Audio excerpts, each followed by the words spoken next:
Welcome on in to the Full Court Press. Jason Walker here with Eric Frandsen on 106.9 FM, 1390 AM The Fan, streaming online at 1069thefan.com and on the 106.9 The Fan mobile app, and also streaming on YouTube.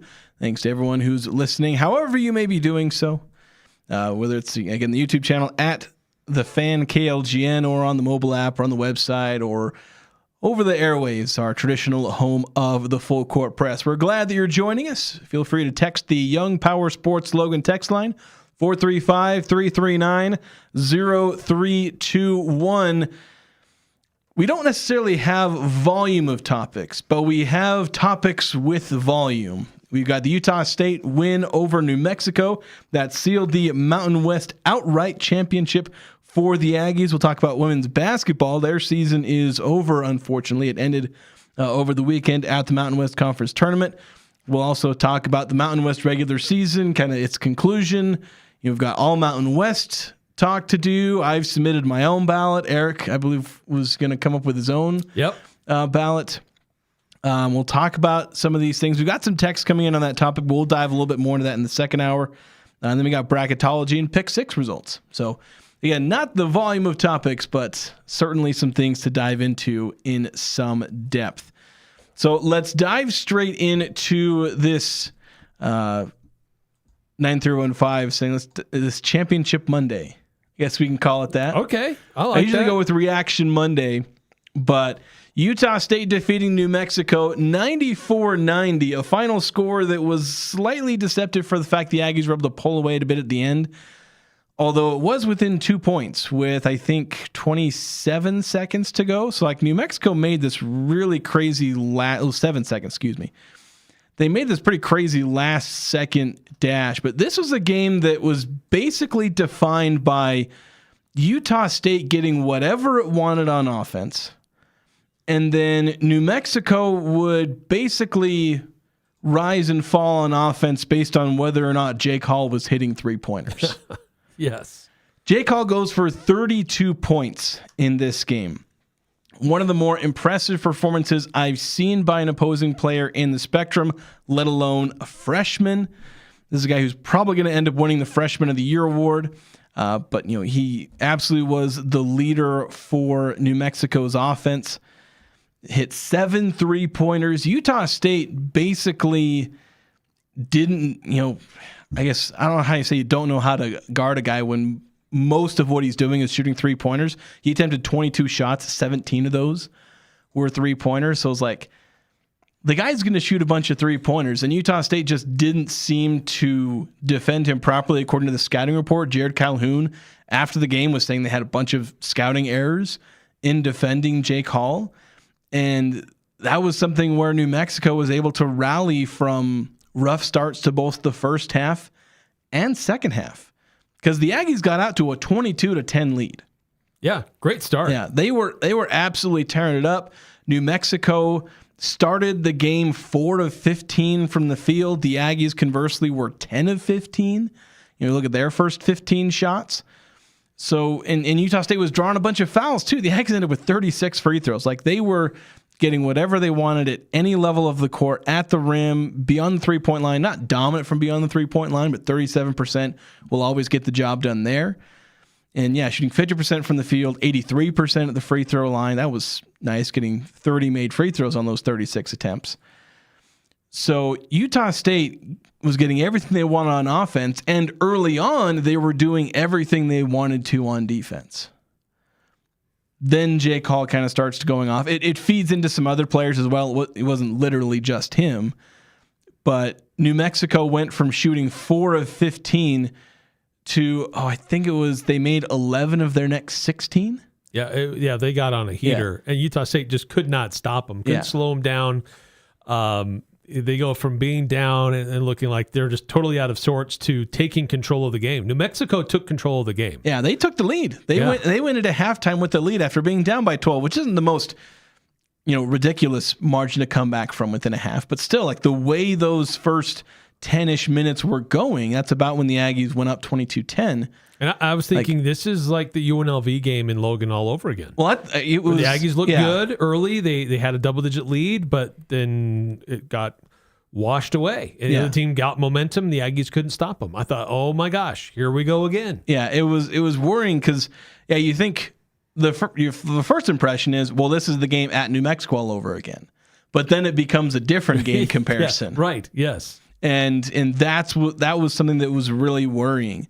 But I think the defining point of the game really was, I mean, the first, I think 5 minutes, first, I guess, 3 minutes and 40 seconds of the second half were immensely important. Utah State had gone into halftime making only one of their last 7 3-pointers of the first half.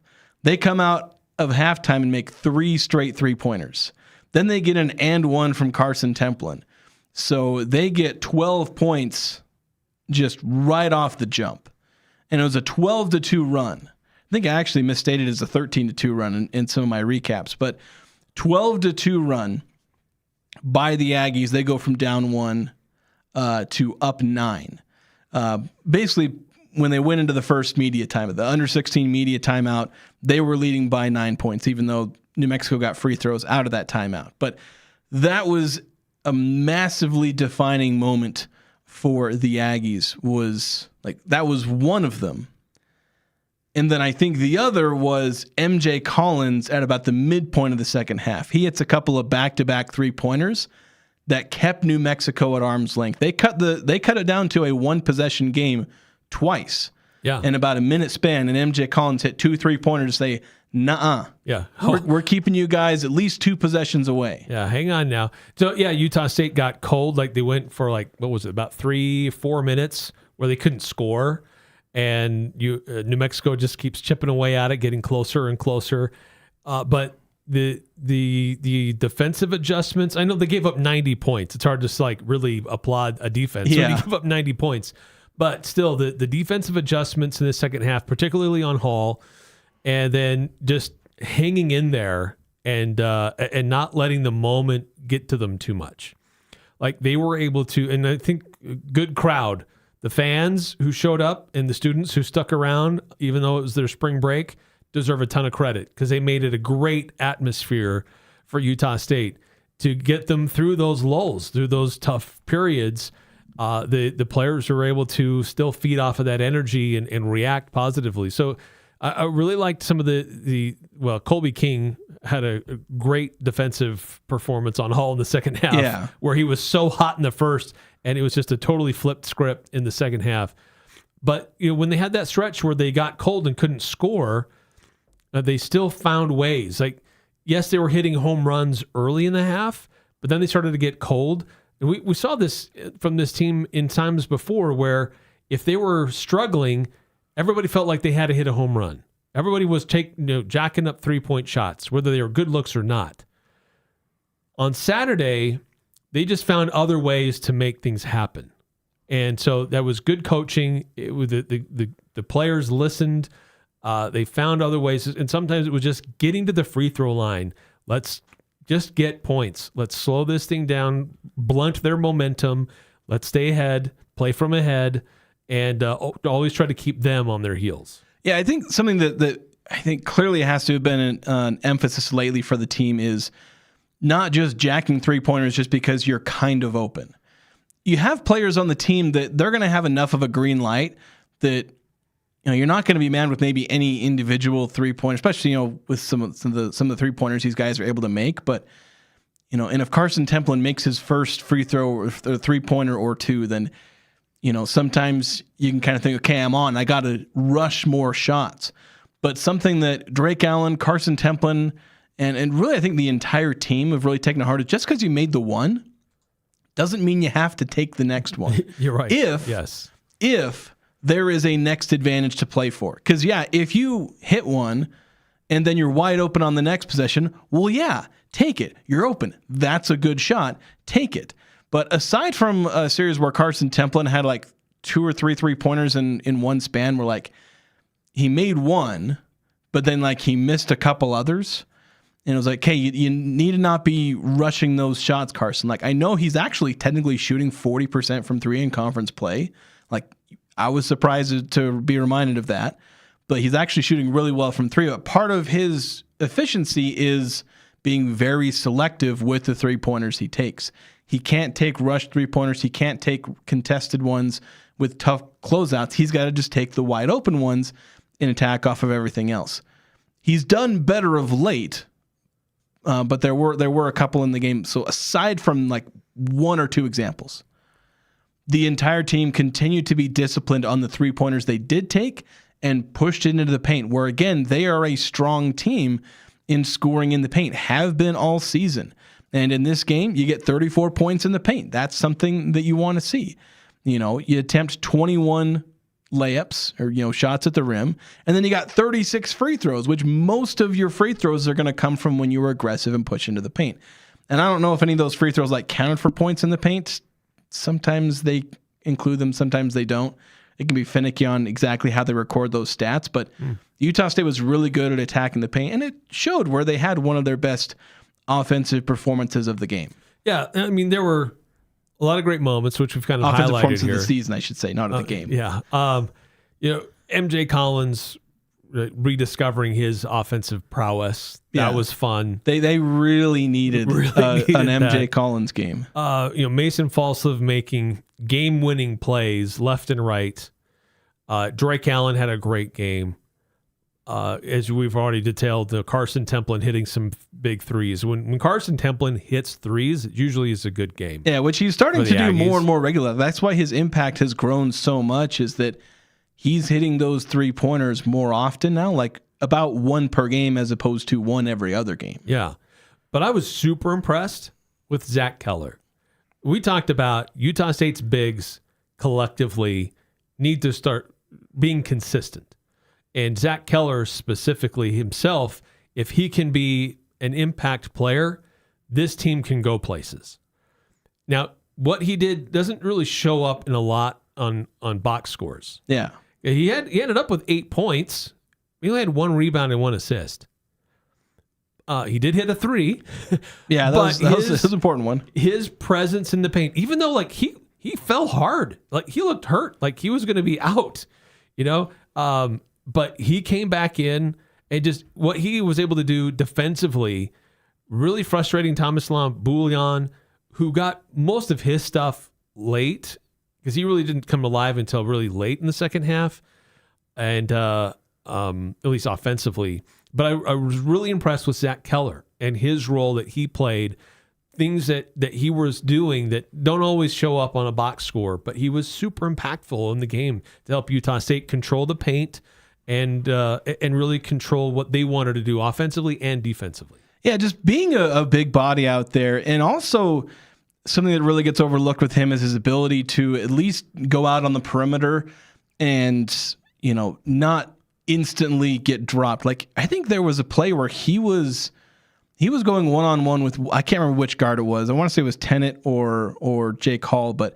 he was isolated against essentially a point guard. And out there on the wing and, had the player trying to break him down, and he didn't let him didn't let him set up for, a step back three-pointer. And, it was only one possession. And if he does it every possession, it's not going to go well. But for like that one possession where he happened to get switched onto the guard, he was able to keep his feet moving, keep balanced, not give up an easy path to the bucket or an easy three-point attempt. But yeah, most of his damage on defense being done in the paint, where Bouillon is a guy who can, bully you in the paint and get to, a hook shot or, an easy shot around the rim. And Keller made it difficult on him. Yeah. And ultimately, a good post player is going to be able to hit some of those hook shots anyway.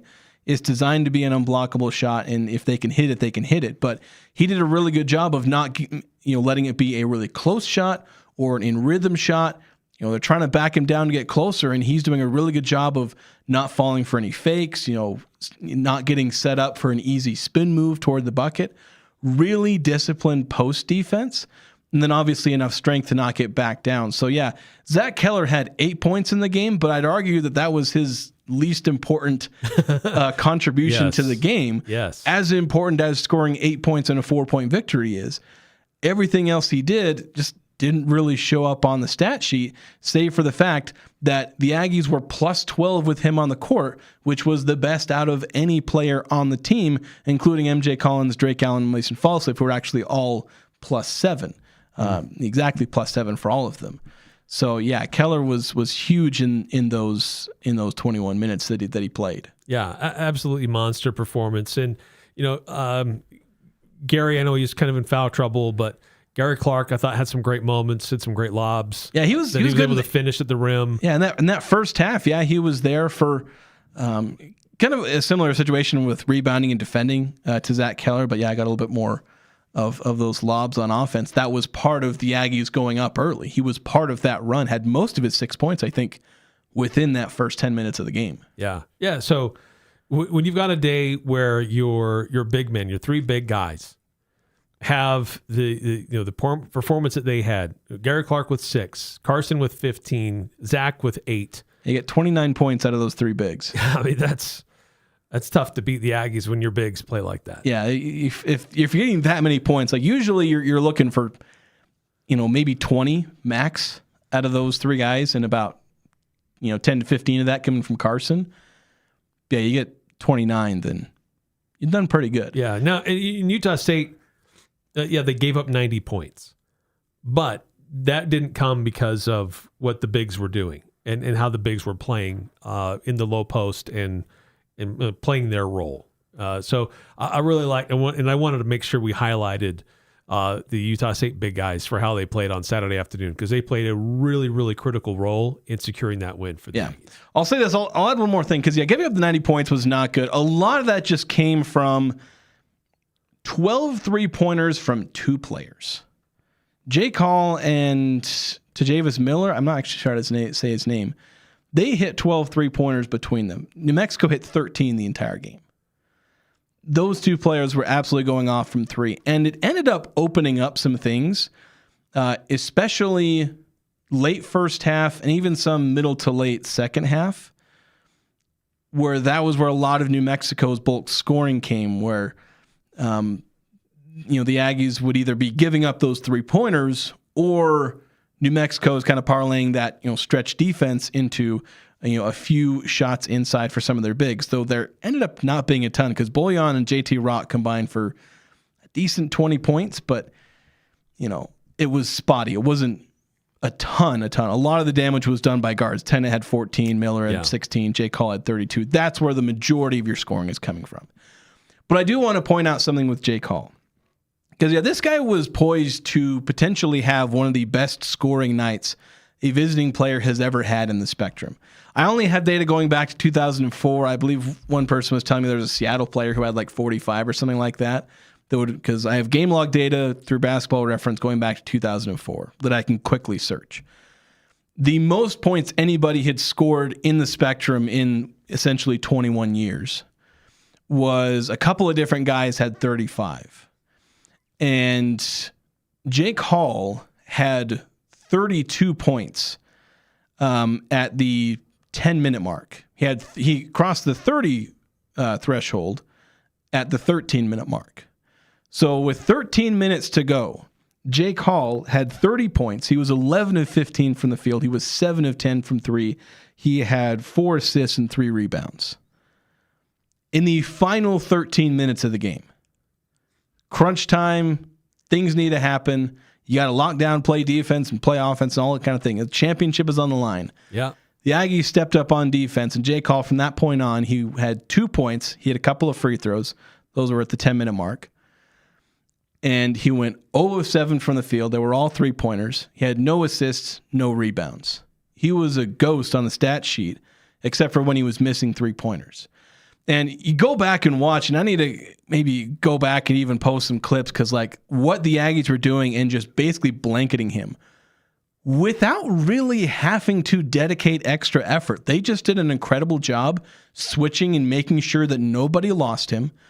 And, it was 3 guys would guard him on the same possession. They didn't just stick one guy on him and say, all right, it's your job to face guard in the entire game. Right. They had Whoever was guarding him was guarding him. And they just did an incredible job of not having another slip up on the scouting report and say, hey, look, this guy's made 7 3-pointers and there's 13 minutes left in the game. Maybe don't lose him. And then they never did. You look at those final possessions where New Mexico was needing a 3-pointer, and a Utah State player would basically be wearing Jake Hall's shorts and not letting him, even though New Mexico was running the best play they had to get Jake Hall open, and they couldn't get the ball to him. And that's where Uriah Tennant kind of had to step in, where he actually was making some of those late plays, and Bullion was getting to the free throw line. Of course, he missed like 5 of his last 6 attempts from the free throw line. Yeah. So Utah State just did incredible on defense at the end against Jake Hall. I mean, I've been calling it the lightning lineup. I don't know what Coach Calhoun calls it, but we got Carson Templin as your big, and then Mason, Drake, MJ, and Colby. It's a 5-out lineup. And just those guys were quick. They can rotate. They're all aggressive on how they play defense. And it's certainly when you're trying to limit a team that plays well on the perimeter, I really like how that lineup can really be disruptive. And that's what they were, especially in that basically fourth quarter, if you will, the second half of the second half, how they really made it hard for Jake Hall to do anything. And he took away that offense, and they struggled. And that's when Bullion started to step up and be more impactful because New Mexico's a good team. They've got other players who can do stuff. Opportunities there, but man, he left a lot of points on the board too. He did. He definitely did. But then it didn't help that Colby King had two silly fouls in the closing 30 seconds or whatever to keep it close. Yeah, the Aggies just about gave that away, but they ended up doing enough to come away with the win. We got to go to break. When we come back, we got a lot of texts stacking up on the text line, and we will get to those right out of the break here on the Full Court Press.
Welcome back in to the Full Court Press. Jason Walker here with Eric Frandsen.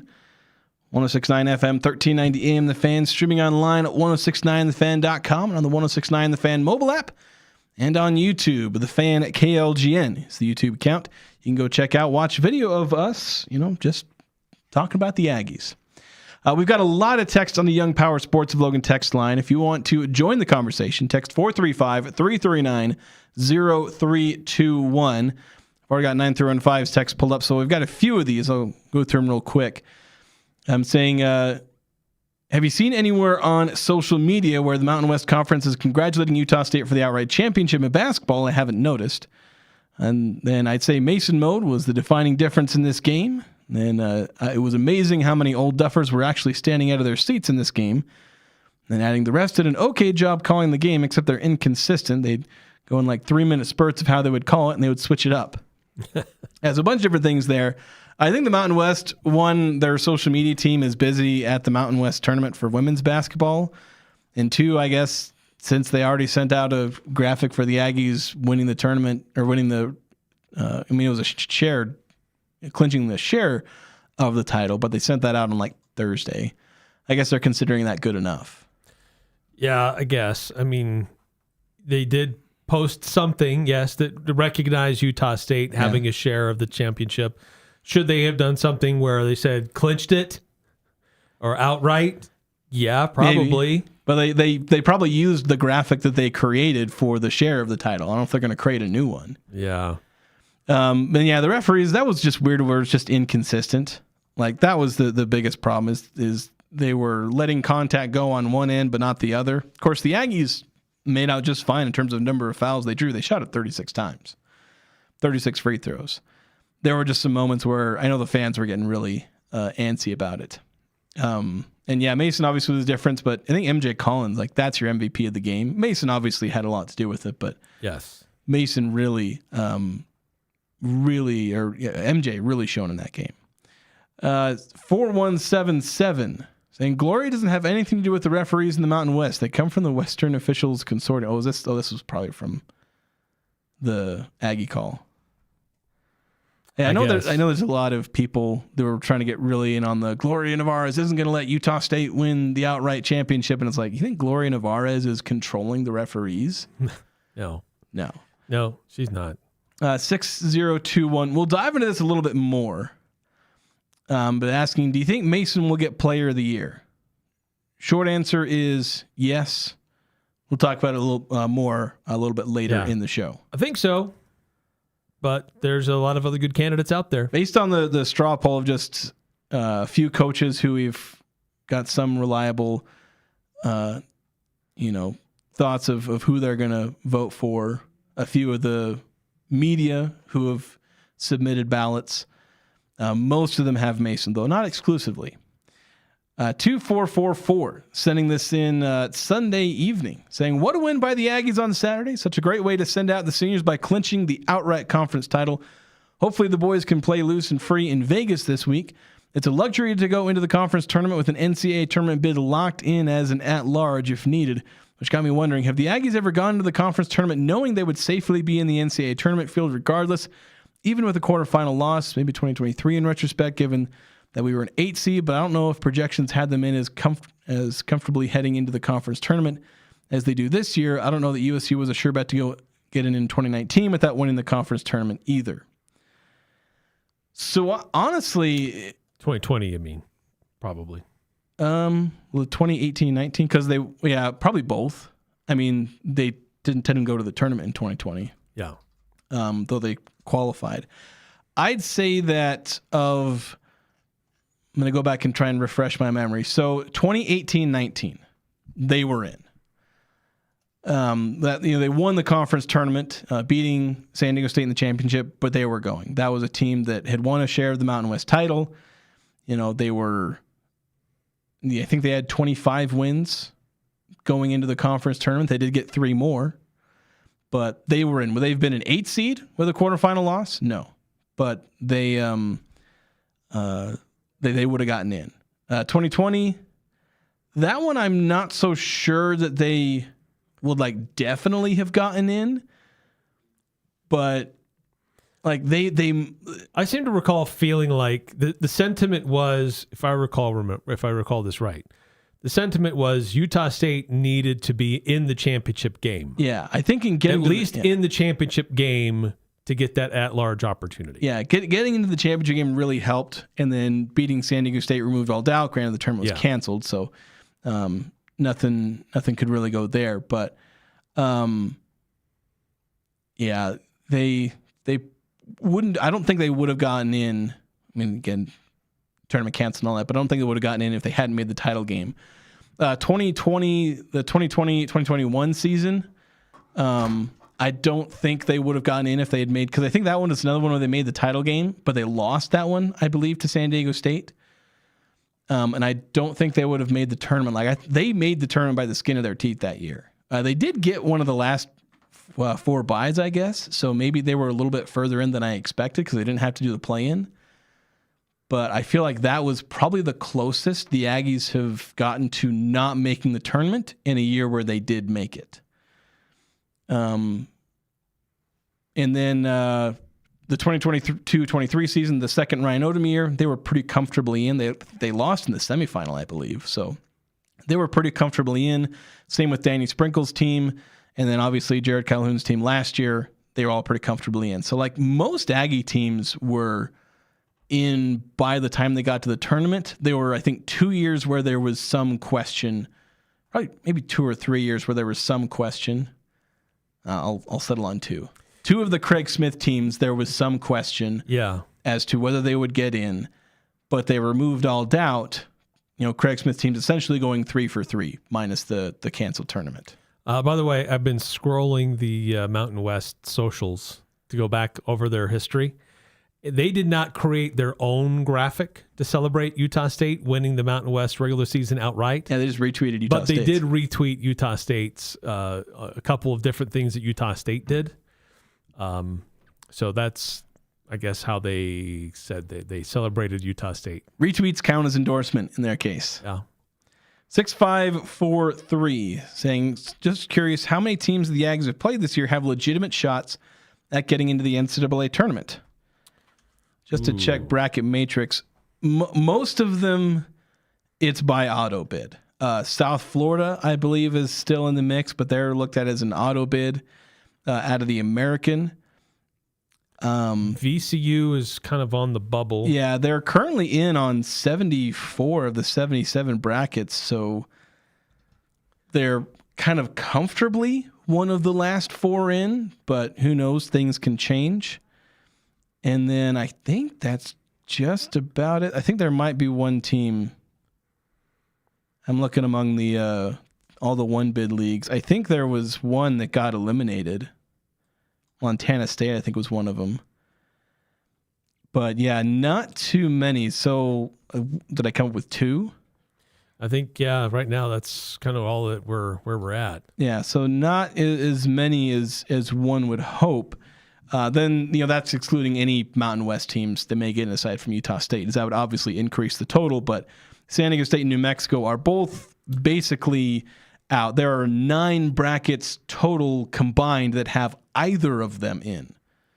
And I don't think there's any overlap with that. So 9 brackets total out of 77 that have either of them in. And I think all 77 are updated as of yesterday. As of yesterday. So it would have counted all those Mountain West games from Saturday night. So, yeah, Utah State looks like they're comfortably in.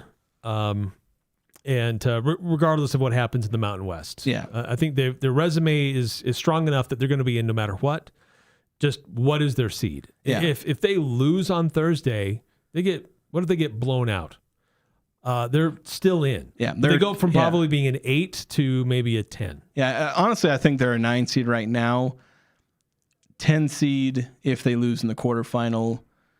9 or an 8 seed depending on, having a good run in the tournament. Yeah.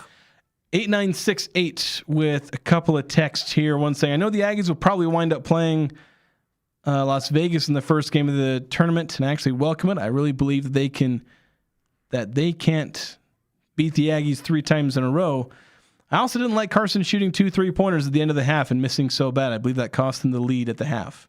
Yeah, that was like the one moment where I felt like Carson, like over the last 2 or 3 games, he's been really disciplined at not just getting into his head that, oh, I'm Steph Curry now. I hit 1 3-pointer. Yeah.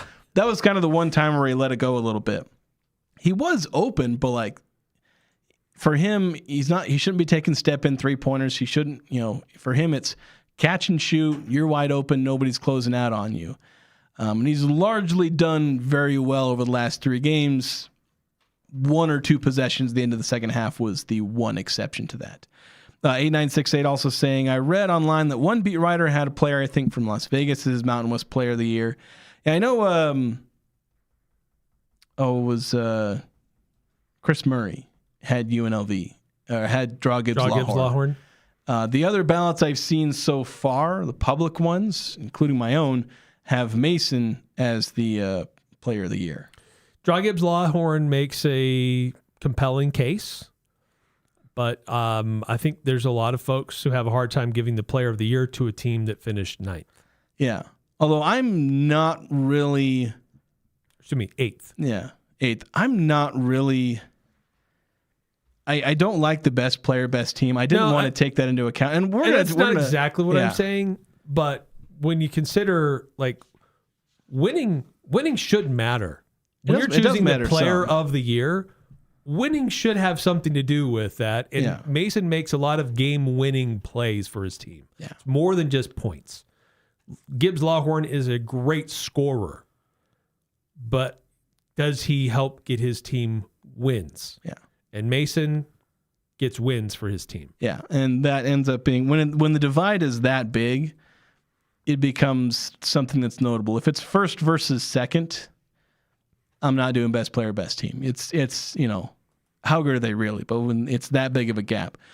But again, we'll jump into it later, and you can go find my ballot. It's on Cache Valley Daily. I made explanations for all of my picks. And we'll dive into that at the start of the second hour. But let's go ahead and take a break.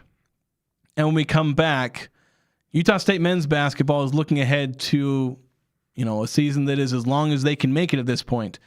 But for Utah State women's basketball, the season is over. They will not be playing any more basketball. The second season in the Westbrooks era has come to an end. We'll talk about how it came to an end and then do a bit of a review on how we think year 2 is gone and how we hope year 3 may go. So we'll get to that next here on the Full Court Press.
Welcome on back to the Full Court Press. I couldn't hear myself in my headphones for a second. I thought my microphone wasn't on.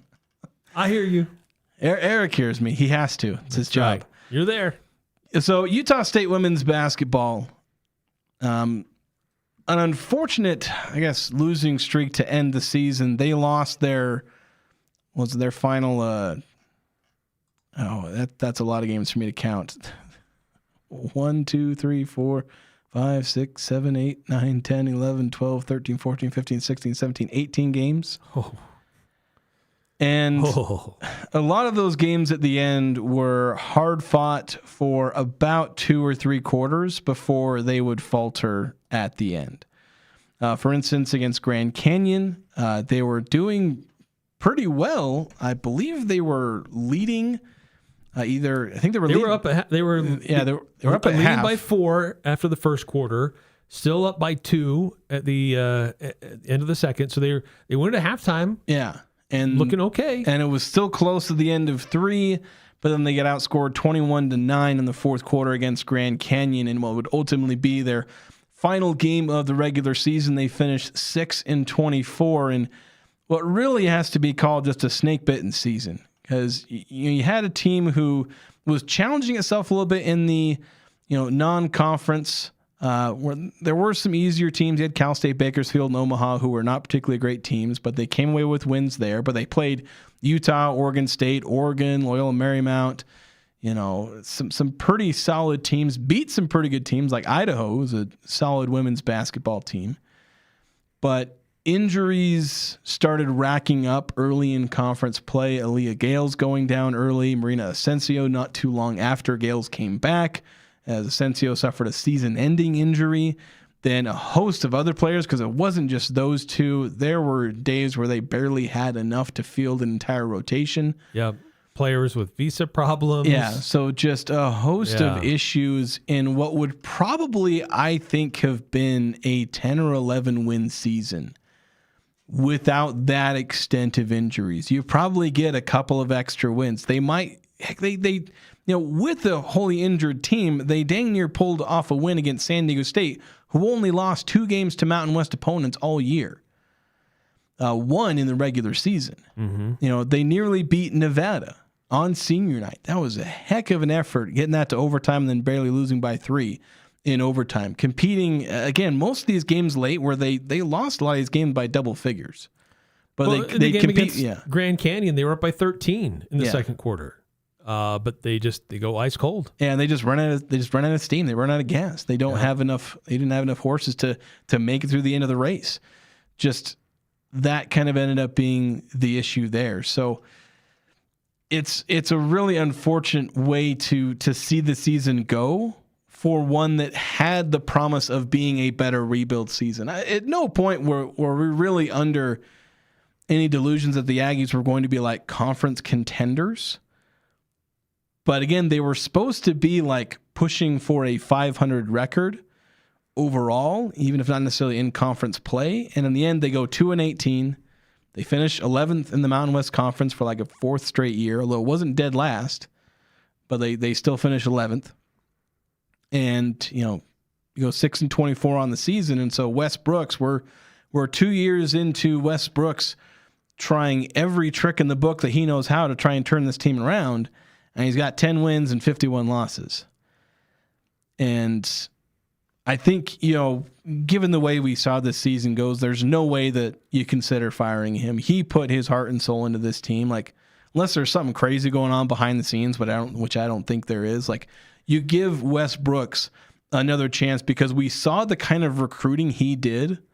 Like, he got players to Utah State who you normally can't get a player like Aaliyah Gales. You can't get a Marina Asensio. He brought in some more promising freshmen. And he's developing some of these players, but again, they just injuries and a bunch of other things kept them from being able to fulfill their full potential, fulfill their potential. So I think you got to give Wes Brooks another year, and hopefully he's able to work some of the same recruiting stuff he was last year. Hopefully retain some players. I believe Aaliyah Gales has another year of eligibility, so you try and retain her. Try and hang on to players like Elise Livingston. You're going to lose Jamison Heaton and Sophie Sen. But hang on to the players that you can, the good players that you can hang on to. get some more good recruiting this offseason, and then just pray to the basketball gods that they actually stay healthy next year. Yeah. Especially where things are going to get more difficult in the Pac-12, where they've got to make sure that they can, let's finally get to double-digit wins here with Utah State women's basketball. Yeah, I agree that the leash, and that's not the right term, but the pressure on Westbrook's, he needs to have time. He inherited something bad. He inherited something worse than I don't know if he inherited a pile of garbage. I don't know if he inherited anything. That's kind of the problem. Yeah, and I don't mean that as offense to any of those individual players, but he did not inherit anything. And so he's trying to build this from the ground up. And he's trying to understand what it means to be a head coach. Yeah. He's been an assistant. This is his first time as a head coach. He admitted on our show, and I've heard him admit this before. His first year, he learned a lot of things the hard way about what it means to prepare and coach and travel and practice. And so he had an idea in his mind of how he wanted his team to play, but he did not have the right athletes to do that. And so he struggled to understand how to adjust his style. We had a different approach in the offseason with recruiting, leaned a lot more heavy on international players, but still it takes time to get them all together. And besides that, all the planning and scheming and adjustments you make in the offseason cannot prepare you to have so many of your players on your roster go down to significant periods of time due to injury. Yeah, that's the thing, is that so much of what went wrong, some of what went wrong can be attributed to Westbrook's, any mistakes he made, but also a lot of it is you're still rebuilding. You're still not necessarily getting like the highest of high caliber athletes, at least overall. Leah Gale's a former 5-star recruit and showed some of that, but couldn't get a roster full of players like her. We were able to get promising players, but a lot of those players aren't ready yet because a lot of them are still young or inexperienced. Mm-hmm. So they need time, but then they weren't even on the court. So much of what Westbrooks was trying to do was thwarted by things that he couldn't control. And so you got to keep giving him another shot. And so Utah State, I think, is going to be keeping him around and making sure that he has a chance to, again, do the great things that he was doing in the offseason. And again, just at this point, hope that you get lucky next season. Yeah, his seat should not be hot. But if he has another year like this next year, and just looking at win-loss totals, then not like another year where all of his roster gets hurt. But if he has another year where he only manages 5, 6, 7 wins, then that seat will start to warm up. Yeah, because then you start to run out of excuses as to why you can't find other ways to because at that point, like, what are you doing in your training that so many of your players are getting hurt? You start to question a lot of other things that may be going on. Yeah, because at that point, you become the common denominator. Yeah. So right now we have a coach who inherited basically nothing, won 4 wins in his first season against the schedule he didn't create and with a bunch of players that he just had to scramble together. And so you kind of write off year one as that was just kind of a mess that he had to drop into and just survive. Yep. Year 2, you see him making significant progress in recruiting and building a good schedule that can test the team. You see progress in non-conference, and then it falls to crap because of things he can't control. But as you said, if we keep seeing the same thing, then it's like, well, maybe try again with next coach. But I really hope it works. Because there were other Westbrooks. teams in the Mountain West that struggled. Yeah. And they couldn't beat them. Yeah. You still had enough to fill the team. Can you still find a way to get a win? He didn't get a single win in the 2026 calendar year. Yeah, that's obviously a frustrating thing to not be able to pull it out at least once, pull off that upset. We got to take a break. When we come back, we'll wrap up the first hour here on the Full Court Press.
Napa Auto Parts has batteries, headlights, wiper blades, all in stock and on sale. Chemical Guys car wash and detailing kits for only $49.99.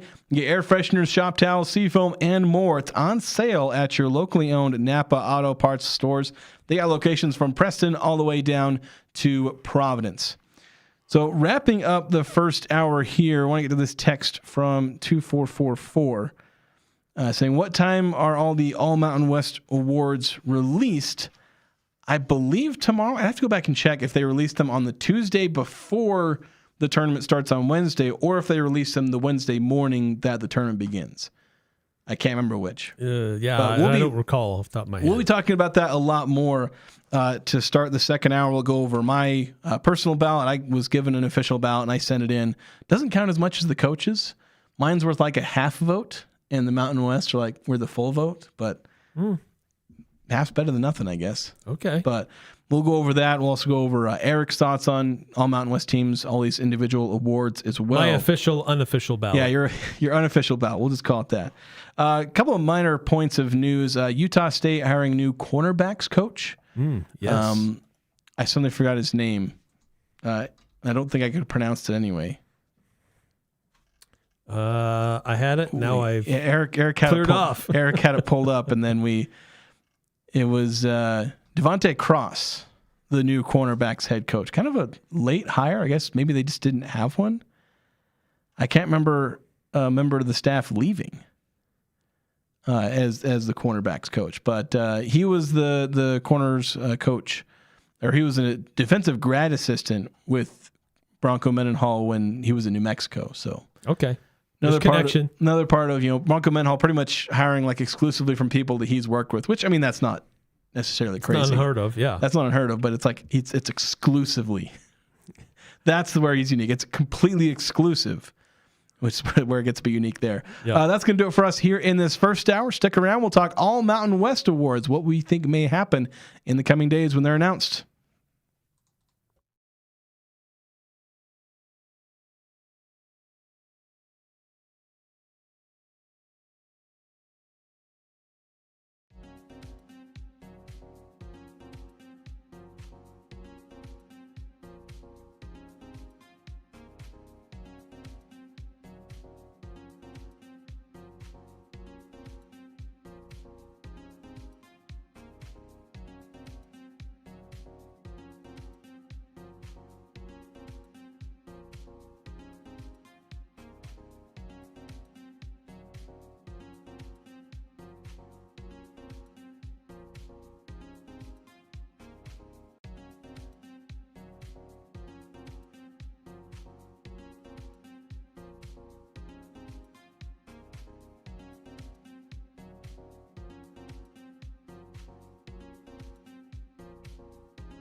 Welcome back in to the Full Court Press.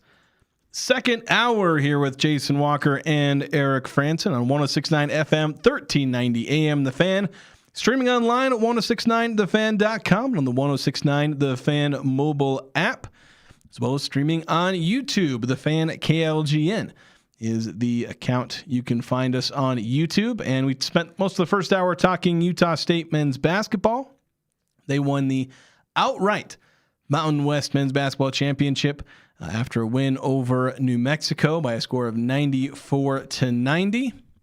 And we're going to spend more of our time talking college basketball, but looking at the Mountain West as a whole. Look ahead to the Mountain West tournament, how things finished with the final standings, as well as look at all Mountain West awards. I'll kind of reveal my ballot on air. Of course, it's already on Cache Valley Daily. You can see which picks I made for each of the awards, each of the first, second, and third team.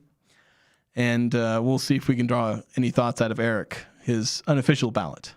My official, unofficial ballot. Yeah, there we go. Did you write it down? I know you're scribbling all over the Mountain West tournament bracket. Yeah, I've got it written down on a separate piece of paper. Are you predicting the Mountain West tournament? No, I'm just looking at. Because I was saying I haven't filled out my own. Yeah, and I haven't done a full. We'll probably do one of those game by game thing, but just looking at how the different teams fared against each other that are in the bracket. We'll get more into the bracket. Yeah, we'll do looking at the whole conference tournament that's coming up. Yeah, we're going to do like a full tournament preview prediction special probably on Tuesday. I know we're going to have to do some maybe pre-record stuff for Wednesday, but games are already going to have happened by Wednesday's show. So we'll do a full prediction special for the Mountain West tournament coming up tomorrow. But let's look at kind of how the weekend ended for the Mountain West. Utah State obviously got their win over New Mexico. Of course, it was on Friday that San Diego State managed to beat UNLV, beating them by 3, 89-86. But looking at the other games on Saturday, there was one that I think Aggie fans, if they wanted to avoid UNLV, they were looking at pretty closely, and that was Boise State against Colorado State. Is that one had even though UNLV wasn't even involved, that had tiebreaker implications and whatnot. If Colorado State won that game, and Colorado State was the hottest team in the conference. Yeah. If they won that game, then Utah State would not have had to face UNLV potentially in the second round. But Boise State gets the win there as they get to 20-11 on the season. Colorado State actually falls to 20-11. And so that ends up, we'll go through the whole bracket, but that ends up leading to UNLV and Wyoming playing each other in the first round of the Mountain West tournament. That'll actually be the first game played in the Mountain West tournament. But Wyoming itself, they got a win over San Jose, 88-78. Gavin Gore's getting a season-high 20 points. Grand Canyon took care of business against Fresno State, and Nevada taking care of business against Air Force. Two blowout wins from teams in the middle, maybe upper middle of the pack, depending on what you think of them, against teams that are a little further down. Clearly not. Yeah. One thing that I actually want to mention before we get too far, this is something that I mentioned on social media, but I want to kind of give it a bit more room to breathe. Since I get time on the air, I get to do what I want to do. And that is Utah State, their conference strength of schedule. It's something that I tend not to put a whole lot of stock into because you're playing essentially a round robin format. I've seen some people they talk about, last year or even a couple years ago, Utah State, when they won the Mountain West, their conference strength of schedule was 11th out of 11 teams. They played the weakest schedule. But the reason I've never put stock into that is because basically everyone who wins the Mountain West always has the 9th, 10th, or 11th hardest schedules in the conference because they don't have to play themselves. There's some really easy math to consider with that. If you don't have to play the top team in the conference, your strength of schedule is going to be at the bottom of that's why the team at the bottom of the standings always has or is always close to the toughest strength of schedule. Well, yeah, because they always have to play the top team. And I know this was a really big issue in the Mountain West for a few seasons where it was unbalanced, the way that they run the conference schedule. There are some teams that you would not play twice. You would only play them in your venue or their venue, and the whole thing about, well, we didn't play him. They didn't play us in Lawler. I mean, that's the famous thing that we always repeat. And so finally the Mountain West is like, okay, fine. We're going to do this where you play everybody home and away. And we did that for one season? It was 1 year. And like you look at and then they throw Grand Canyon in the mix to blow all that up again. Yeah. And so Utah State, they didn't have to play Air Force and San Jose. Twice. They played them once each. And to be honest, when you look at it, if you look at the predicted standings, like it was pretty deliberate by the Mountain West to make all of the teams at the top. Like they gave them a tougher schedule. Like San Diego State, they didn't play San Jose and Fresno State. When you look at the preseason standings, San Jose was predicted to be, I think, 10th. Fresno was predicted to be 11th, and Air Force was 12th. And Utah State and San Diego State, they avoided games against a combination of Fresno, San Jose, and Air Force. So, but the thing is that at the end, despite Utah State not having to play the most difficult team in the Mountain West themselves, according to Ken Palm's metrics, they ended up with the 4th toughest schedule in the Mountain West. Which, of course, right now it says 3rd, but I think that might actually start to be accounting for Mountain West tournament games. But when you look back at the history of the Mountain West, the conference champion is routinely 11th, 10th. Back when there was like 9 or 10 teams, they were 8th or 9th. Like they were routinely the easiest schedule. Again, because they don't have to play themselves. But even with that handicap for Utah State strength of schedule, they were still top 5, again, top 4, even 3 right now. Yeah. Despite not having to play the toughest team in the conference once or, let alone twice. And then there's the fact that Utah State didn't have a bye. Jared Calhoun downplayed it at the time, and we'd spent some time downplaying it, but Jared Calhoun brought the issue back up again, said, yeah, it was actually kind of hard. So, like, they didn't have a bye. That was Utah State's own doing. Mountain West had nothing to do with that. But, Utah State basically had the toughest possible road to the Mountain West Championship out of any team. And they still won it outright. Which, for all the worries about their late season struggles, which there are real concerns there, there are things you should be worried about there, like especially with the defense. But Utah State pulled it out in the end. Against all odds and all difficulties, they managed to pull through and win an outright championship. And that is something that I felt had to be mentioned. Yeah, absolutely. I mean, it's not easy to win in this league. It's not easy to win in the Mountain West. It's not easy when you have to play home and away for some of these teams. And the fact that the 2 teams that they did not have to face twice were on the bottom end, sure, that helps their metrics. But it also makes it hard. Like, it's hard to beat teams in the Mountain West. Even though it may be somewhat of a down year, these teams are still tough. And these teams are tough at home. Utah State has the 1 loss at home in conference play. All the others were in tough venues. The top teams, where it was a struggle for Utah State to get a win outside of UNLV, who's not really a top team, but a tough place to get a win. So the fact that Utah State won the conference while also having the toughest schedule in the conference should speak volumes about this team and its coaching staff. Yeah. And what they were able to accomplish this season. Yeah. So now let's jump into All Mountain West Awards. And we've had a few questions, about, when are they going to come out again? Oh, we probably should have double checked that. I don't know when they came out last year. But let's give our thoughts on who should win some of these awards. Also look at first team, second team, third team. Of course, I submitted an official ballot, and I've already second-guessed myself on a couple of these picks. Like, I was writing it up today, and I was like, what was I thinking on this pick? While trying to do a write-up explaining why I did this pick. So there are a few picks that I might already regret. But let's go through. We're going to save Player of the Year for last because you like to tease people. So let's start with Coach of the Year. And this is one where basically there is a pretty hard set voting convention. And it's basically, how well did you perform based on your preseason expectations? Because we don't actually give it to the best coach necessarily. It's just, did you outperform your preseason expectations?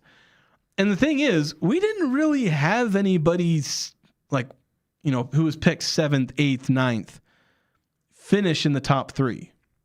One of the magical Utah State seasons, or even New Mexico, like last year, where I think they were picked pretty far down. And I feel like I remember them being picked far down. Maybe I'm misremembering that, but we didn't have a team like that. There was just a complete surprise out of nowhere at a 6th, 7th in the preseason poll. I ended up going with the coach who was closest to that, and that was Eric Olin. They were picked to finish 5th.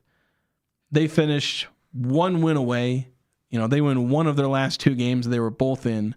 They were both, close to being able to get wins in their last 2 games. They win 1 of those, heck, 1 more of any game, and they get a share of the Mountain West title.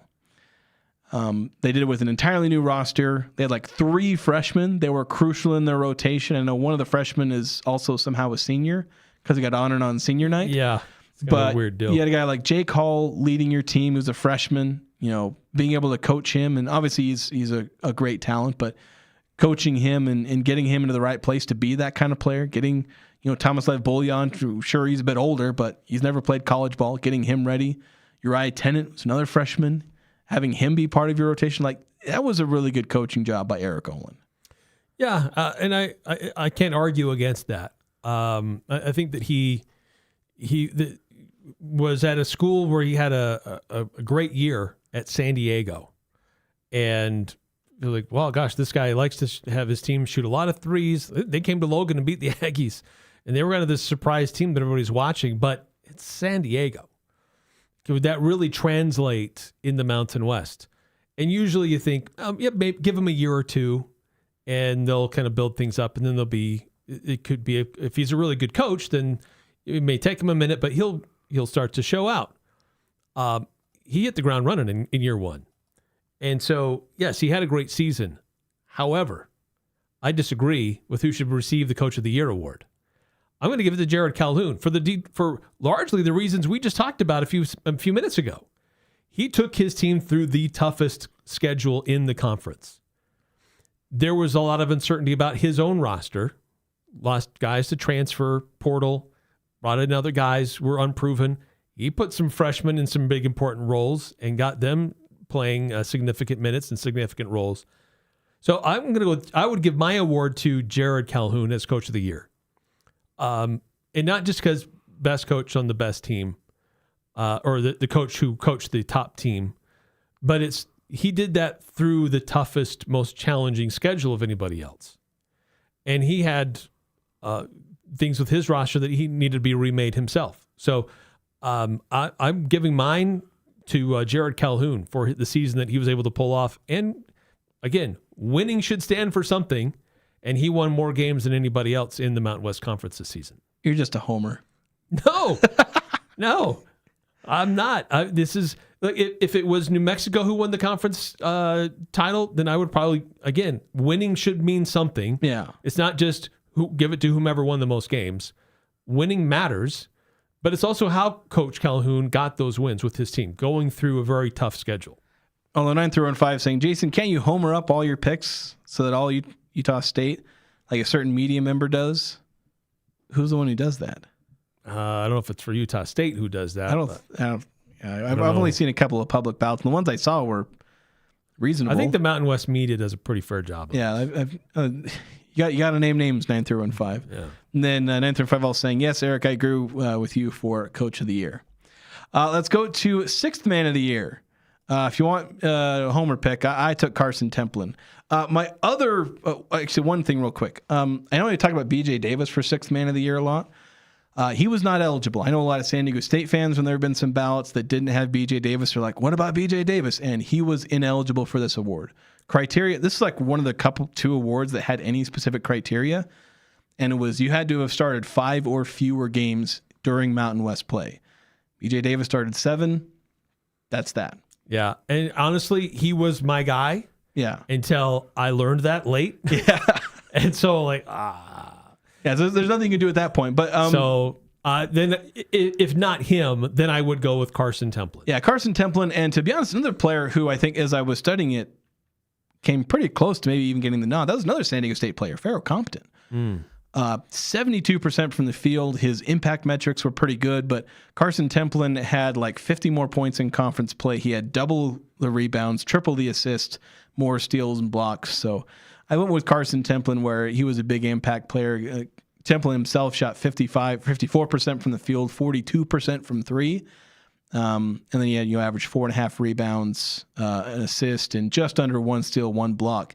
And doing that in like 19 minutes per game. So like per 40 minutes, he was third on the Aggies in points and led the team in points per 40 minutes, or points or rebounds per minute, excuse me.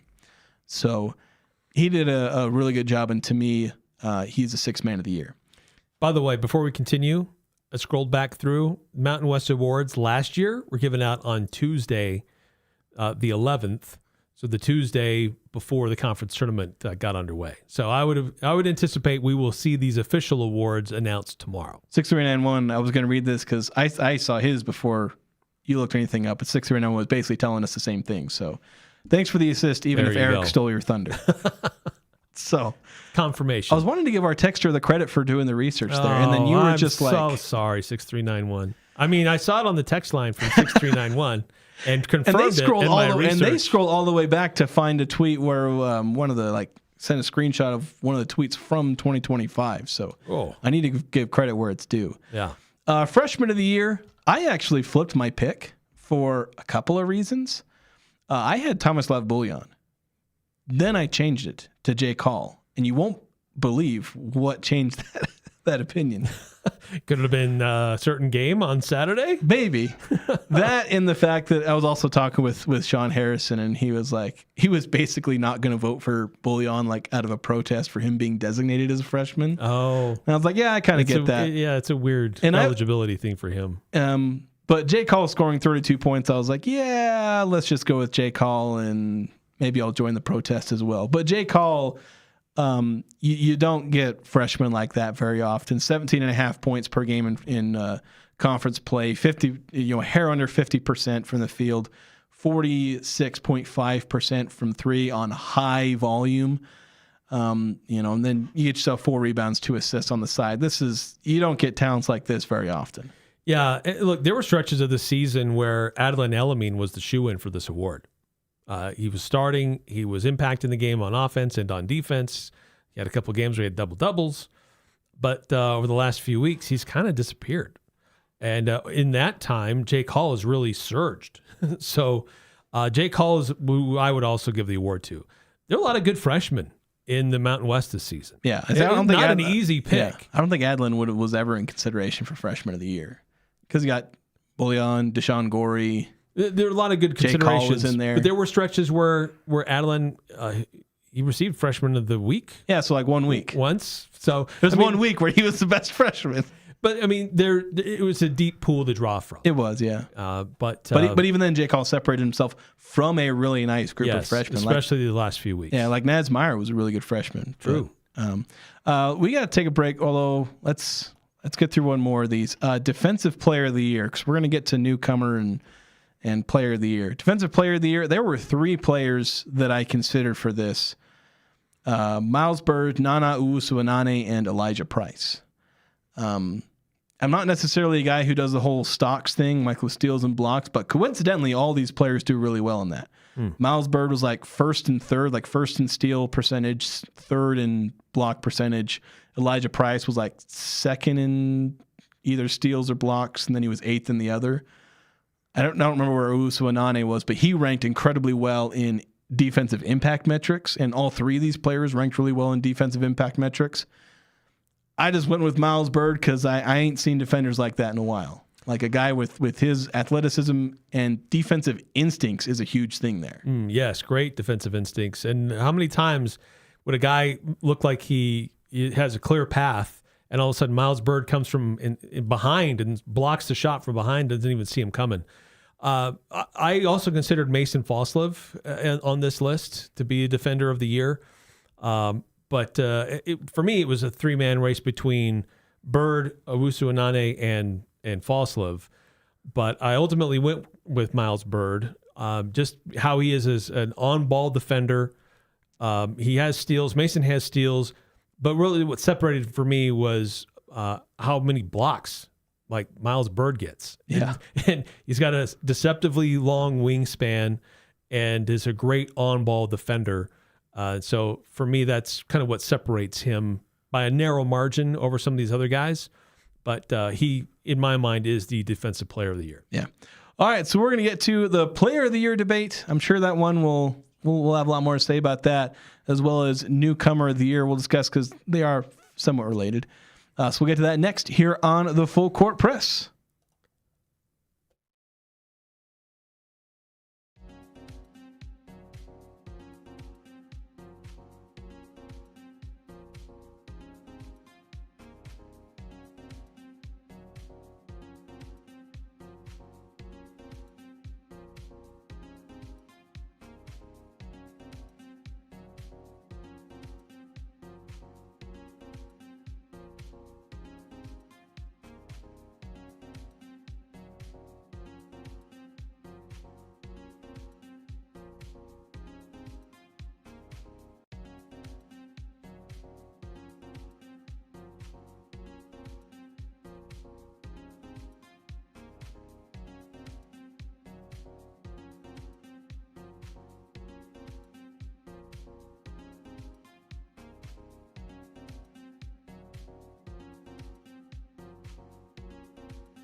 Indoor air in our area can be up to 5 times dirtier than outdoor air, especially during the dry winter months. Dry air keeps dust and allergens floating longer, sending them deeper into your lungs and making sickness more likely.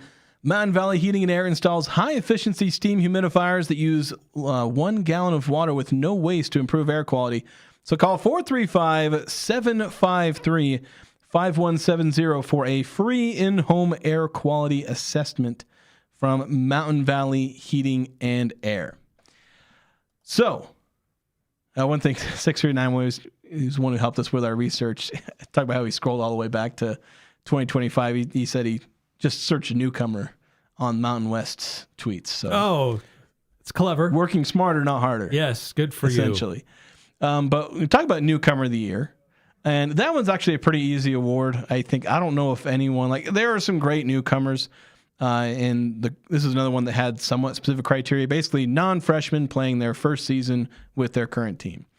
And I don't know if you can give it to anybody other than Draw Gibbs Lawhorn. Like, yeah, Corey Camper, MJ Collins, Elijah Price. There are players who had some pretty good seasons with their new team, but I don't think any of them came close to what Draw Gibbs Lawhorn was able to do with the Rebels. Yeah, especially how he's emerged in this last month. It's not just the last few weeks. It's the last month. Yeah. This dude's been on a heater. And he's been a good player most of the year, but especially the last little while here. There may be some of the guys who help their teams in a couple of different ways besides just scoring.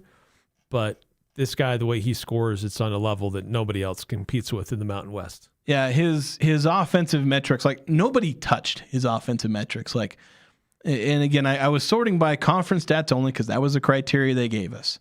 Conference stats only. So if it wasn't a conference game, I didn't look at it. If it wasn't conference stats, I didn't look at it.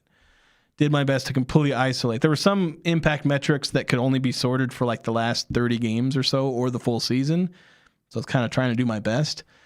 But, when you looked at his offensive impact, his efficiency, his volume, offensive box plus minus, offensive rating, like nobody with any volume of minutes, because there's some players that play like 15 minutes, but they have an offensive rating of 7,000 or something like that.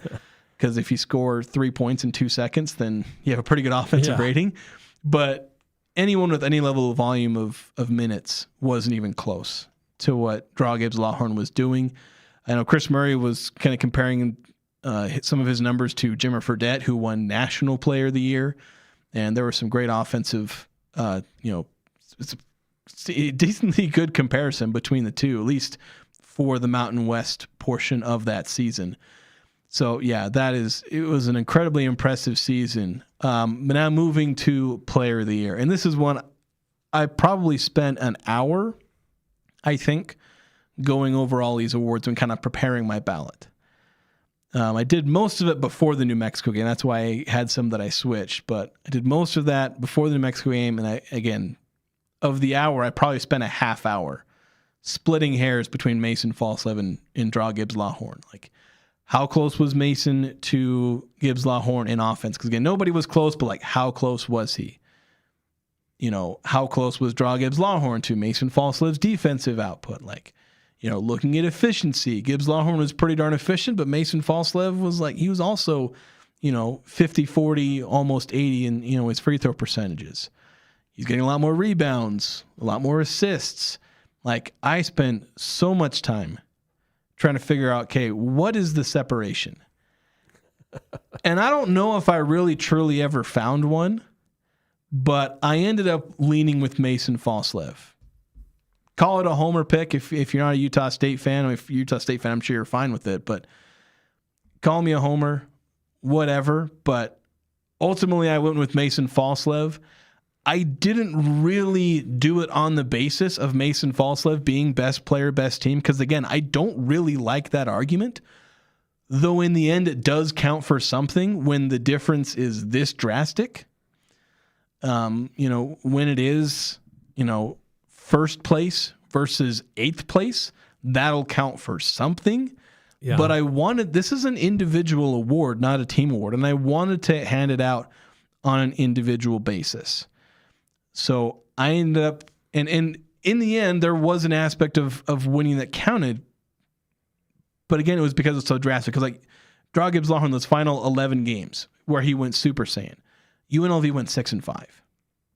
Mason, was good the entire conference season. He had a couple of slumps, although there was a couple of games where he slumped during the Aggies' recent kind of losing skid. But Mason was injured for some of that, and he's still putting up good numbers.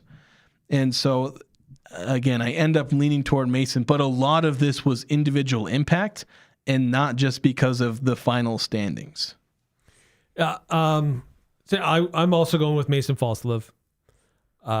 Just the way he impacts the game on so many different levels. Yes, there are other guys in the conference who are better scorers. There are other guys who have more assists. There are guys who have more rebounds. There are a few who have more steals, and a few who have more blocks. But when you combine all the positive statistical categories and just game-winning plays that sometimes don't always show in a box score, this really wasn't that hard for me. I see the scoring that Draw Gibbs Lawhorn does, and it's impressive. But when I see his team record versus Mason's team record, and again, I said it before, I'm going to say it again, wins matter. It's not just default best player on the best team. I'm not doing that. But wins do matter. Can you help your team win games? Do you do the little things necessary to help your team get a victory? And look, if there was a player comparable to Mason who was on New Mexico's team or San Diego State's team, then I would have a much harder time looking at that. Like, Okay, they may not have won the conference, but they did a lot of other things.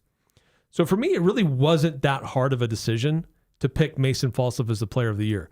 He's going to win the conference player of the year and never have won the weekly award from the Mountain West. Didn't he win it one time this year? I don't think he did. But he's been consistent. Like, there's other guys who've had great moments, but then they've kind of faded a little bit. And sure, Mason's had some moments where he's faded a little bit too.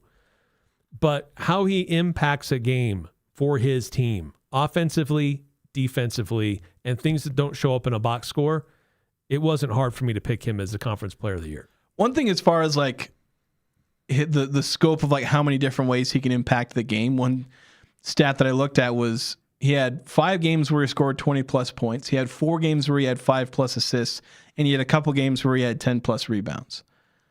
No other player in the league did all 3 of those things, where they had that many 20-point games, that many 5 plus assist games, that many 10 plus rebound games. You had some players that got 20 plus points and maybe 1 or 2 10 plus rebound games. I mean, Bullion was a guy who got a lot of double doubles, not as many 20-point games, but he got double doubles. You had players that had more assists, but Mason's always near the top in everything.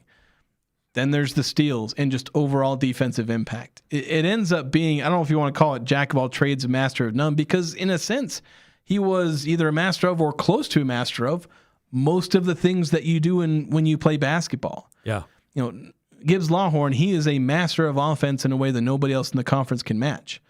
But Mason is, a really good offensive player. He's a really good defensive player. He's a good playmaker. He's a good rebounder. He does everything, and he does a complete player. Yeah, he does everything at a high level. And yeah, there was the factor of wins. One thing that I thought was kind of weird that I saw UNLV fans bringing up, and I ended up digging a little bit more into it, because you'd see them say, "Well, Gibbs Lawhorn went 2-0 against the Mason Falslev," and for one, it's like, well, so now wins matter. Because if you want to say that going 2-0 against Falslev matters, well, Utah State winning the championship at that point also matters. Right. But also, Falslev outplayed Gibbs Lawhorn in the 2 games they played against each other. Gibbs Lawhorn and Falslev, they each had 21 in the first meeting. And then Mason had 20 to Gibbs Lawhorn's, I think, 10. It was 10 or 12. It's like in the 2 games, Mason outperformed Gibbs Lawhorn both times. I know they had even scoring in the first game, but Mason was the better other player. Factors, yeah. And so Falslev ends up with 41 points, 17 rebounds, 6 assists, and 4 steals in the 2 games UNLV and Utah State played against each other. Lawhorn had 31. He had 8 rebounds, 3 steals, and 0 assists. So, like, if you want to use an argument, go with Gibbs Lawhorn being an otherworldly offensive player relative to what we've seen. Don't attempt to use wins and head-to-head, because it doesn't go the way you want it to go. Because once you start going down the road of wins, use the stats that are convenient for you in that moment. If you go down the road of wins, Mason Falslev comes out on top. Even if there are 2 that he didn't win, he has 15 that the Aggies did win, compared to 11 for UNLV. And yeah, in head-to-head, Falslev played better than Gibbs Lawhorn head-to-head, regardless of team results. So, yeah, in the end, I had to split a lot of hairs. I guess I had to split more than you did, Eric. You were pretty confident, but I had to really look into the stats. You wanted to be sure. You wanted to be definitive. Yeah, I'm not gonna. You're not a gut guy. I'm not gonna be accused of. There was one pick in my 3rd team that was a gut pick, and I kind of regret it now. Uh-oh. It was the one gut pick I made. And well, let's go over that. Let's go over 1st, 2nd, 3rd team, and all defensive team. We'll go over it relatively quickly. I did not pick an all defensive team. Oh man, it doesn't matter that much. Yeah. So 1st team All Mountain West. I had so these are in alphabetical order by the player's last name. Corey Camper, Mason Falslev, Jake Hall, Jaden Henley, and Draw Gibbs Lawhorn. I thought I was going to be the only person that put Corey Camper on their 1st team. Then I saw Chris Murray did it, and I felt a lot better about myself. Oh. Because everyone else puts like Elijah Price. Ken Palms has Elijah Price. He's the guy that gets double-doubles. He had like player of the week. But like Corey Camper's impact metrics were amazing. He was really efficient. And I was like, thought it was pretty good. So I put him on there, even though I felt like most other people wouldn't put Camper on there. But I've seen the other, for like Falslev, Hall, Henley, and Lawhorn are almost ubiquitous for the most part. Not completely, but fairly close. Well, my first team has Mason Falslive, No Draw surprise. Gibbs Lawhorn, MJ Collins, Jaden Henley, and Elijah Price.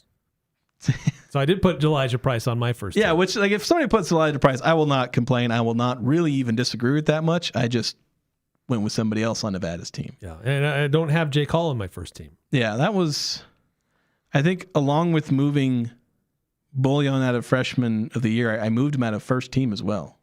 Like I basically swapped Jake Hall and Bullion and everything from second team and to first team and freshman of the year and all that. So, okay, so who's on your second team? second team, well, Tomislav Bullion, I already mentioned him. Miles Bird, MJ Collins, Reese Dixon Waters, and Elijah Price. I'll be honest, I could make an argument for first team All Mountain West for every single one of these players, and a dang good one. Probably the weakest case, actually, I don't even know. I was going to say Reese Dixon Waters, but he's a good player. Like every single one of these guys could be first team All Mountain West, but I only get 5 spots. I know. So my second team Mountain West is just the guys I wish I could put in first team, but I only get 5 spots. Yeah, there's some conferences that name like 10 guys on the first Yeah, team. I know. If I had a 10 guy All Mountain West, that I'd makes put it every easy. one of these guys on there. My second team has Corey Camper, Jake Hall, Tomislav Bullion, Miles Bird, and Reese Dixon Waters. So we basically have like the same players on first and second team. Yeah, pretty similar. But just stuff there. we swap a few on each team. Yeah. Third team, I've got Drew Fielder, Colby Garland, Jake Heidbreder, Nana Uwusu-Anane, and then I might be the only person who puts Leland Walker on their All Mountain West ballot. That was my You gut just like pick. his last name. That might be part of it. But I was really impressed when he was playing at the Spectrum, and then I kind of put it on there. And then I was going back and explaining and looking at all the compared, and I was like, I probably should have put like one of Colorado State's players on there instead of him.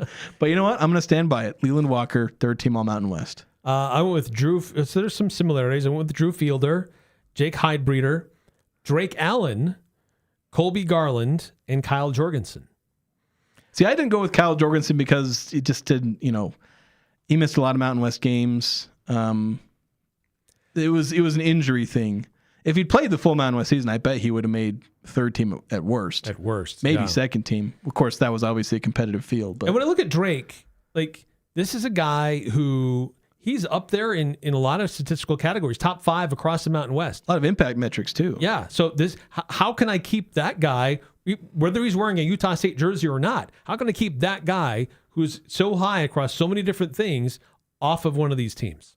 So I place him in my third team. Yeah. And I get that. I think there was one voter who considered him for I think he put him on all defensive team, which he was a good defender. Like he's a really good assists, defender. Steals, blocks.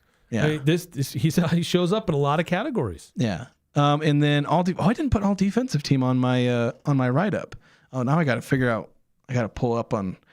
I literally just copy pasted the document that I sent to the Mountain West and just took a screenshot and put it on my Twitter. Well, I think based on some of the people we've talked about, while you search for that, my guess would be Miles Bird, Mason Falslive. So are you trying to guess my first? Yes, I'm trying to remember how you pronounce his name. To get from Grand Canyon, Uwusu-Anane. Yep. Tomislav Bullion. He's not on there. Not on there. Okay. Farrell Compton. Nope. He's more of a scorer than he is a defender. He's a good defender, though. He's a good defender. He's an energy guy. That's kind of his that's thing. probably better, more accurate. I have a pretty good hint on one of these players when I talked about him. Because he was one of my considerations for Defensive Player of the Year, but I didn't give it to him. I thought we already discussed those. So Miles Bird, Mason Falslive, you got Nana Uwusu-Anane. Those are 3. Those are all 3 on my all-defensive team. Yeah. Elijah Price. Oh, right. Okay. And then the 5th one, who I feel like I didn't see enough people talking, and I was surprised when I was doing the research and going back and thinking, I was like, Jaden Henley. Like, dude is an underrated defender, I think. Very active, aggressive, physical. I can see that. Yeah. Yeah. So those are my 5 for all defensive. 3 of those were Mountain West Defensive Player of the Year caliber guys.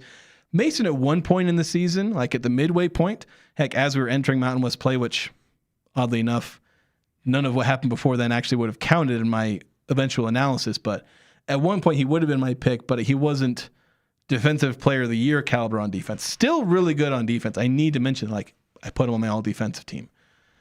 But wasn't as good as he was in non-conference play. which was kind of the difference with, my consideration for DPOY. But okay, so now you've heard us give our player of the year, or individual honors, I guess we should say, our individual honors and team honors. Anybody you would recommend, anybody you disagree with that's on our lists, 435-339-0321 on the Young Power Sports of Logan text line.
Cache Valley's largest and most complete power sports service shop is now open at Young Power Sports Logan.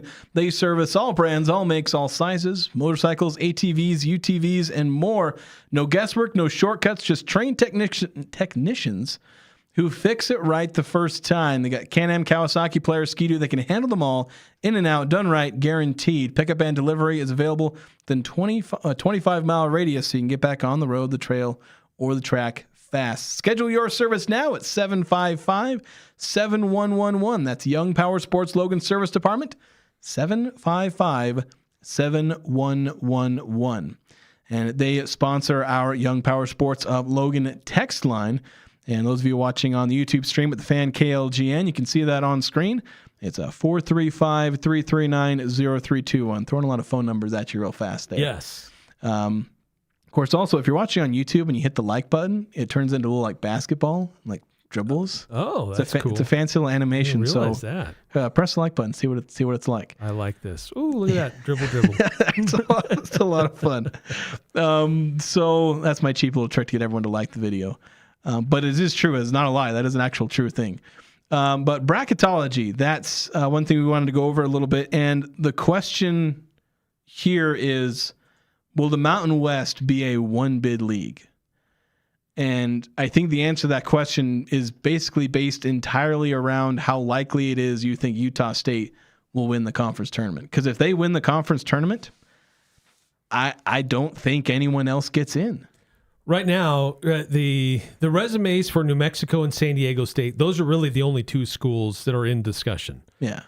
Boise State on a really outside looking game. Yeah, no, they got nothing. They're not even really close. But here's Utah State's path, right? So do you think they can get there with this path? They'd have to play the winner of UNLV Wyoming.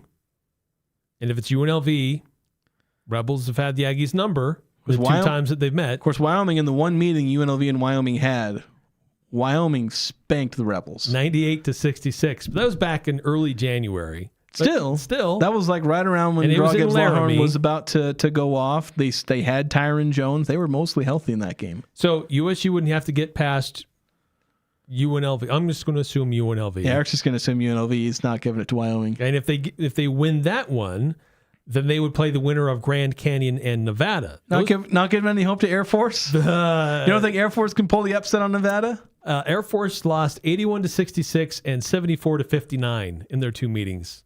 And one of those was just last Saturday. Yeah, I was saying, like, that was Nevada's most recent opponent was Air Force. They're going to play them again. So Grand Canyon and Nevada likely to face each other. Split 2-2 against those teams. Grand Canyon and Nevada only face each other once. And Grand Canyon had the win, and then they fumbled the ball, basically. Yeah, went to overtime. And Nevada won it. So that game could be interesting. Yeah, it would be. But Utah State's, as you said, split with both of those teams. And then if the Aggies can get past that, then who knows what's on the other side waiting for them. San Diego State, New Mexico, Boise's on a bit of a run right now. You got four teams. Colorado State's been playing good as of late. Yeah, you got four teams that you can believe come out of that side of the bracket. That bottom side of the bracket is really hard for me to predict. Yeah, you got Colorado State and Boise. They're playing on the first day, but they're two of the hottest teams in the league, and they're going to get the warm-up round against Fresno and San Jose. And then obviously San Diego State and New Mexico are really good teams. But yeah, like basically San Diego State and New Mexico have to make the title game to even have a prayer of an at-large. But even then, I don't think they get in. Yeah, it's the Mountain West tournament is always tough. Like, it's never really a cakewalk. There are always good teams here. And the way that this season is gone, like, everybody's beating everybody. Yes, Utah State has come out a little bit ahead of everybody else, but not perfect. So it's hard to predict. Do I think Utah State has the best chance of winning the tournament? Yes. I think the one seed has a lot of advantages. Yeah, the one seed's usually going to be the favorite. But it's not going to be easy.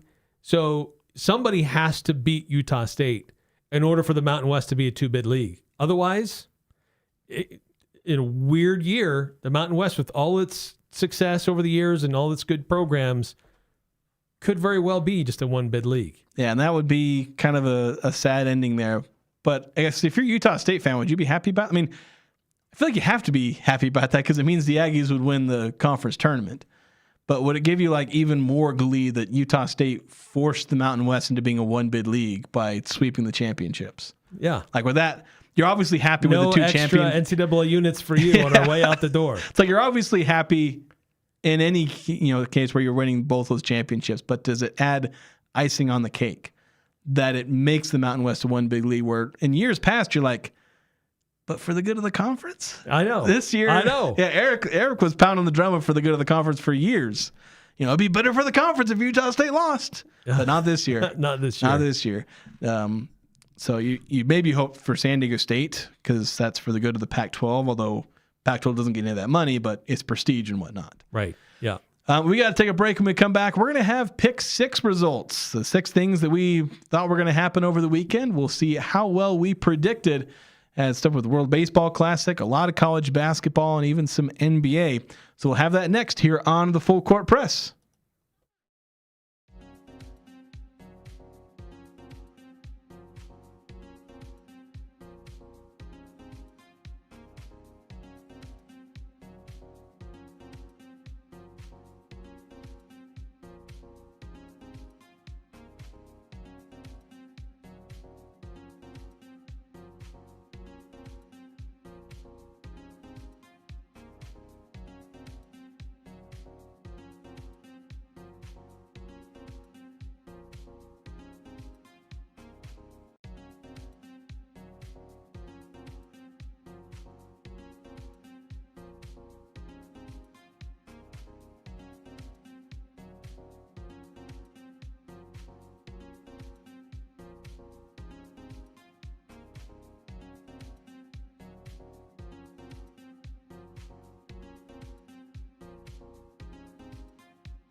Yes. Are you ready for this? I'm ready. I'm so ready. All right. We got pick 6. So real quick, we have someone on the text chat. 2444 saying, if Georgia Southern can win their 6th game in 6 days in the conference tournament, that'll be an all-time achievement. The Sun Belt bracket is kind of wacky, but I like it. Reward regular season success. Yeah, Sun Belt's going crazy. Oh, actually, maybe I should save this for, you know what? I'm going to throw it out here. Stat that blew my mind. So the Sun Belt had, I didn't fact check this, but I saw it was the Sickos Committee, I believe, or no, it was Mid-Major Madness, I think that's on Twitter. So there are 6 teams that tied for 2nd place in the Sun Belt. Oh, and we've talked about this, that it's just crazy. But apparently, none of those 6 teams won a single game in the conference tournament. What? Like, I might need to double check that, but like, that's what I think it's secondhand because the Mid-Major Madness account was like, I was just informed, like, so I may be working on like third-hand information, but that's what I saw. I was like, 6 teams in 2nd place, none of you can get a win? Wow. It's just insane. And speaking of Sun Belt, Texas State, their last season there before they head to the Pac-12, their basketball season not great, but they were one of those teams tied for 2nd. Finished a lot stronger than the way they started, and they made a commitment to their coach that he will not be fired, that he will be sticking around. They liked how he finished the end of the season and are going to give him a chance to prove what his team can do coming into the Pac-12. Yeah. Then 8632 saying, I'd love nothing more than to leave the Mountain West, giving them as little credits as possible. Also teaching them they are nothing without their top half. Yeah, there are a lot of Mountain West championships in basketball and a bunch of other sports. Yes. That are recently won by departing teams. So let's get to pick 6, though. We got to get through these. Eric, these are the lines you had. A World Baseball Classic, runs scored by the USA against Brazil. You said the line at 6.5. I took the under, you took the over. They won that game 15-5. So they hit the over by a little bit. Okay. Elijah Harkless combined points, rebounds, assists, steals, and blocks against Milwaukee. You set the line at 6.5. I took the over, you took the under. He almost got the over on just points. He had 5 points. Then he had 2 rebounds and 2 assists to get him over the top. So it's 1-1 now. Combined goals by the Utah Mammoth and Columbus Blue Jackets. The game, I forget which day it was, on Friday, Saturday, or Sunday. Yeah. But I took the over on 4.5 goals. You took the under. Oh, gosh, they crushed that. There were 9 combined goals, 5-4 in overtime. Yeah. So I was feeling pretty good about it. And then it was like 2-2 at the end of early in the third. And like, it's not gonna. I'm gonna lose no matter what. Basically. So I'm up 2-1 now, going to the lines that I set. Draw Gibbs Lawhorn points against San Diego State. I set the line at 21.5. I took the under, trusting San Diego State's perimeter defense. You took the over, and he ended up with 32. Although the UNLV did lose, he got his 32 points. So we're tied 2-2. Dayton Albury field goal attempts against Utah State. I set the line at 8.5. We both took the over. We were both wrong. He only attempted 5. Not as much of wasn't as aggressive on offense as he was in the first meeting. Who is really aggressive on defense, though. Yes, very. Too much so. Too much so, as he fouled out, much to the delight of the herd. Yeah. And then here ends up being the decisive one. Combined points for Mason Falslev and MJ Collins against New Mexico. I set the line at 32.5. You took the under. I took the over. MJ almost had it himself. 42 combined points, 27 from MJ Collins, and then 15 from Mason. Got him over the top there. Had it gone to a tiebreaker, you would have won. It was just the spread of 7.5, Utah State 7.5 over New Mexico. You took New Mexico to cover, which they did. Absolutely. But it didn't go to a tiebreaker. Doesn't matter. Does not matter. We don't have the PAT. Does not matter. No. I won in regulation. That's right. So there we go. That's pick 6. I got 2 wins in a row now after we went back and forth a few times.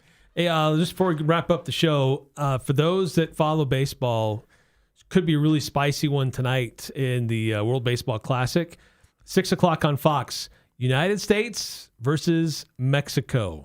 Look, the World Baseball Classic. That's a little more dramatic in soccer, but I guess it's still but there's still some good players that come out of Mexico. But this has been really fun, and I love this World Baseball Classic.